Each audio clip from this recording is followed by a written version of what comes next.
আসসালামু আলাইকুম ওরহমতুল্লাহি ওবরাকাতুহু। দেশ এবং দেশের বাইরে থেকে যারা দেখছেন সকলকে জানাই ভালোবাসা। আজকে আমরা কথা বলবো হযরতে আদম আলাইহিস সালাতু তাসলিম এবং হযরতে হাওয়া রাদিয়াল্লাহু তাআলা আনহার জান্নাতের মধ্যে কি করে বিবাহ হয়েছিলেন, আল্লাহ পাক আল্লাহ তাআলা তিনাদেরকে বিবাহ কি করে দিয়েছিলেন, এই বিষয় নিয়ে আজকে আমরা কথা বলবো। আল্লাহ পাক আল্লাহ তাআলা হযরতে আদম আলাইহিস সালাতু তাসলিমকে যখন সৃষ্টি করলেন, সৃষ্টি করার পর তিনাকে জান্নাতের মধ্যে রাখা হলো। জান্নাতের মধ্যে যখন তিনাকে রাখলেন, জান্নাতের মধ্যে তিনি ব্যতীত আদম জাতি কেউ ছিল না। হযরতে আদম আলাইহিস সালাতু তাসলিম সেইখানে একা থাকতে থাকতে খুবই ক্লান্তি বোধ করতে শুরু করলেন। আল্লাহ পাক আল্লাহ তাআলা যখন দেখলেন যে এইরকম হযরতে আদম আলাইহিস সালাতু তাসলিম ক্লান্তি বোধ করছেন, তখন তিনাকে ঘুম পাড়িয়ে দিলেন। ঘুম পাড়িয়ে দেওয়ার পরে আল্লাহ পাক আল্লাহ তাআলা হযরতে জিবরাইল আলাইহিস সালাতু তাসলিমকে ডাক দিয়ে বলেন, হে জিবরাইল, যাও গিয়ে হযরতে আদম আলাইহিস সালাতু তাসলিমের বুকের বাম পাশের পাঁজর থেকে একটি হাড় এমনভাবে তুমি খুলে আনো যে হযরতে আদম আলাইহিস সালাতু তাসলিম বুঝতেও না পারে। হযরতে জিবরাইল আলাইহিস সালাতু তাসলিম আল্লাহ পাক আল্লাহ তাআলার কথা শুনে তিনি চলে গেলেন। যাওয়ার পর একটি হাড় নিয়ে আসলেন। আল্লাহ পাক আল্লাহ তাআলা সেই হাড় থেকে হযরতে হাওয়া রাদিয়াল্লাহু তাআলা আনহাকে সৃষ্টি করলেন। সৃষ্টি করার পর তিনাকে একটি সোনার চেয়ারে বসিয়ে দিলেন।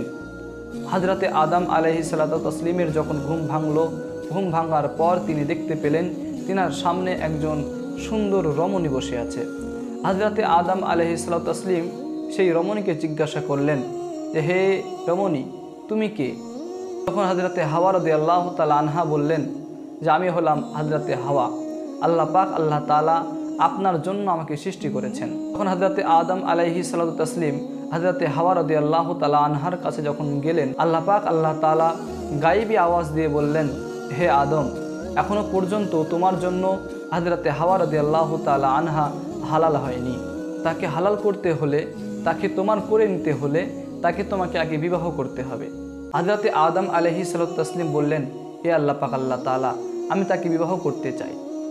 অতঃপর আল্লাহ পাক আল্লাহ তাআলা বললেন, হে ফারেশতাগণ, তোমরা তুবা নামক সেই বৃক্ষের তলায় যাও এবং সেইখানে গিয়ে আল্লাহ পাক আল্লাহ তাআলার সত্যতা তোমরা বয়ান করো। এবং আল্লাহ পাক আল্লাহ তাআলা হযরতে আদম আলাইহিস সালাতু তাসলিমকে হযরতে হাওয়া রাদিয়াল্লাহু তাআলা আনহার সাথে বিবাহ দিয়ে দিলেন। যখন বিবাহ হয়ে গেল, হযরতে হাওয়া রাদিয়াল্লাহু তাআলা আনহা হযরতে আদম আলাইহিস সালাতু তাসলিমের কাছে বললেন, হে আমার স্বামী আদম আলাইহিস সালাতু তাসলিম, আমি আপনার কাছে মোহরানা চাই। হযরতে আদম আলাইহিস সালাতু তাসলিম আল্লাহ পাকের কাছে আরজ করলেন, হে আল্লাহ, আমার কাছে তো টাকা পয়সা কিছুই নেই, আমি তাকে কি দেব? সোনা দিব নাকি রূপা দিব নাকি তোমার জন্য নামাজ পড়ব? আল্লাহ পাক আল্লাহ তাআলা ডাক দিয়ে বললেন, হে আদম, মোহরানার জন্য তোমাকে কিছু দিতে হবে না, তুমি শুধু 10 বার আমার নবীর প্রতি দুরূদ সালাম পড়ো, তাহলেই তোমার মোহরানা আদায় হয়ে যাবে। সুবহানাল্লাহ। তো আবার দেখা হচ্ছে নতুন একটি ভিডিওতে। ততক্ষণে আপনারা সকলেই ভালো থাকবেন। আসসালামু আলাইকুম।